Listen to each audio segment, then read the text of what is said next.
इस देश में एक औरंगज़ेब ऐसा था जिसने अपनी जान देश के लिए कुर्बान कर दी।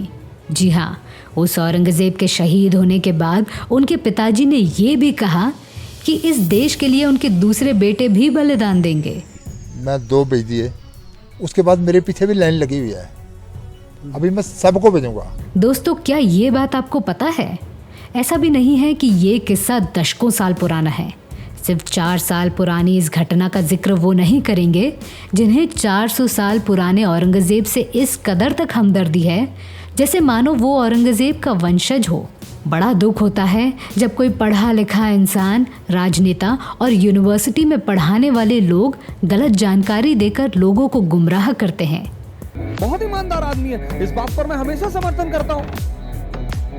औरंगज़ेब व्यक्तिगत रूप में बहुत अच्छा आदमी है। आज हम उन बातों पर से पर्दा उठाएंगे जिसे बताकर कुछ लोग औरंगज़ेब को महान घोषित करना चाहते हैं। पहला, क्या औरंगज़ेब ने हिंदुस्तान के लिए चीन से कैलाश मानसरोवर जीत लिया? दूसरा, क्या औरंगज़ेब के कारण अखंड हिंदुस्तान का नक्शा बना? तीसरा, क्या औरंगज़ेब दयालु इंसान था? इस वीडियो के माध्यम से इन 3 सवालों के जवाब आपको मिलने वाले हैं। इस बात को सामने रखकर यूपीएससी कोच अवध ओझा न जाने कितनी बार औरंगज़ेब की छवि धोने की कोशिश कर रहे हैं। ये लोग अपने अपने क्षेत्र में अच्छा काम भी करते हैं, पर सवाल ये है कि इन लोगों को औरंगज़ेब से इतना लगाव क्यों है? धर्म की लाल मिर्च आंखों में डालकर कट्टरवाद को बढ़ावा देने वाले WhatsApp university degree holders in फिजूल की बातों पर यकीन भी कर लेते हैं। ऐसे लोगों को पहले कुरान पढ़नी चाहिए जिसमें शांति और आदर्शता की बातें लिखी हुई हैं।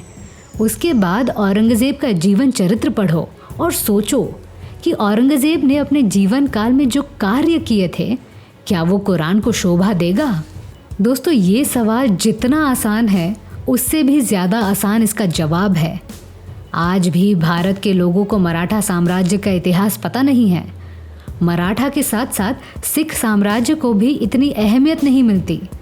अब जब जब अज्ञानता से औरंगज़ेब की गुणगान होती रहेगी, तब तब सिख और मराठों को अपमान होता रहेगा। पर ये बात इन्हें समझाए कौन?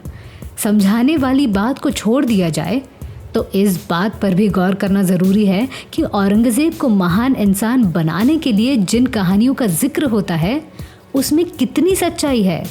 आजकल फेसबुक और इंस्टाग्राम के माध्यम से भी बहुत सारे लोग दावा करते हैं कि औरंगज़ेब ने कैलाश मानसरोवर आज़ाद किया था। अब इस बात में कितनी सच्चाई है? साल 2018 में द टाइम्स ऑफ इंडिया ने इस बात को गलत साबित करते हुए जनता की आंखें खोलने की कोशिश भी की थी।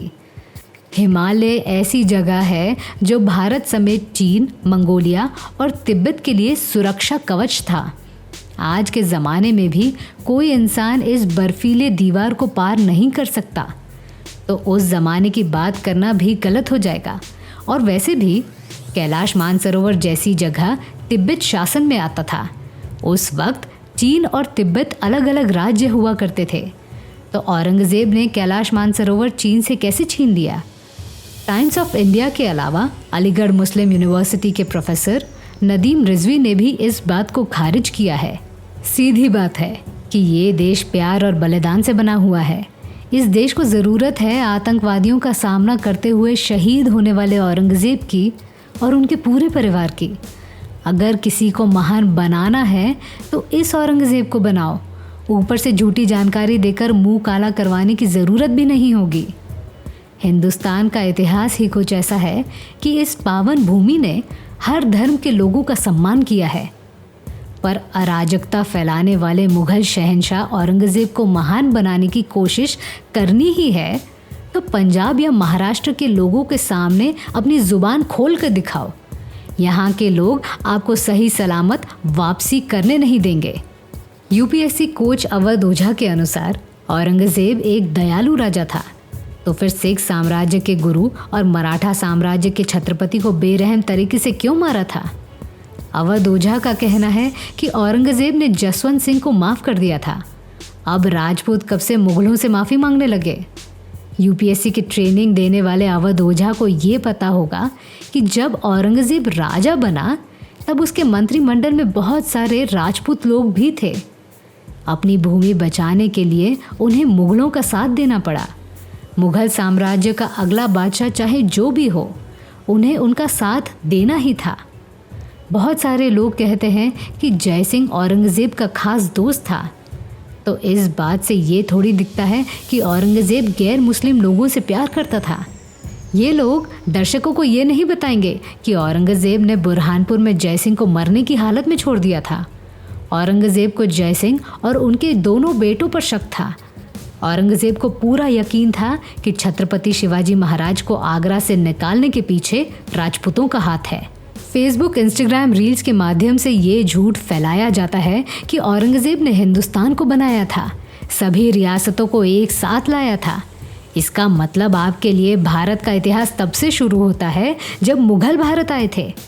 भारत की कहानी 5000 साल पुरानी है। इसीलिए हम कहते हैं कि पहले प्राचीन इतिहास पढ़ो, फिर मुगल इतिहास का अध्ययन करो। यहाँ सम्राट अशोक जैसे लोग भी थे। सेंट्रल एशिया से आए हुन, शक, कुषाण जैसे प्रजाति को हराने वाले सम्राट पुष्यमित्र, विक्रमादित्य, यशोदा धर्मा जैसे महान शूरवीर भी इस देश के हैं। भारत के इतिहास में महाजनपद भी थे जो आधुनिक भारत के कई सारे प्रांतों में एकता लाने का काम करती थी। तो इस हिसाब से यही साबित होता है कि औरंगज़ेब और भारत के नक्शे का कोई संबंध नहीं है। इनके पूर्वजों के डायरीज में यही लिखा है कि उनके रंगों में तुर्क और मोगल का खून दौड़ता है। जिन लोगों का भारत भूमि से कोई संबंध नहीं था, ऐसे लोगों को महान बनाने की कोशिश भी नहीं करनी चाहिए। रही बात दयालुता की, तो गैर मुस्लिम लोगों पर जजिया कर लगाना, उनके धर्म स्थलों को तोड़ना, सिख धर्म गुरुओं को मारना, बहुत सारा टैक्स लेकर खुद की जेब भरना, छत्रपति शिवाजी महाराज को झूठ बोलकर कैद करना, छत्रपति संभाजी महाराज का बेरहमी से कत्ल करना, छत्रपति शिवाजी महाराज की बहू यसुबाई को किडनैप करके रखना, ज़बरदस्ती से धर्मांतरण करना, ये दयालुपन है? अगर ये दयालुता है तो भगवान करे आपकी औलाद भी औरंगज़ेब जैसी हो। धन्यवाद।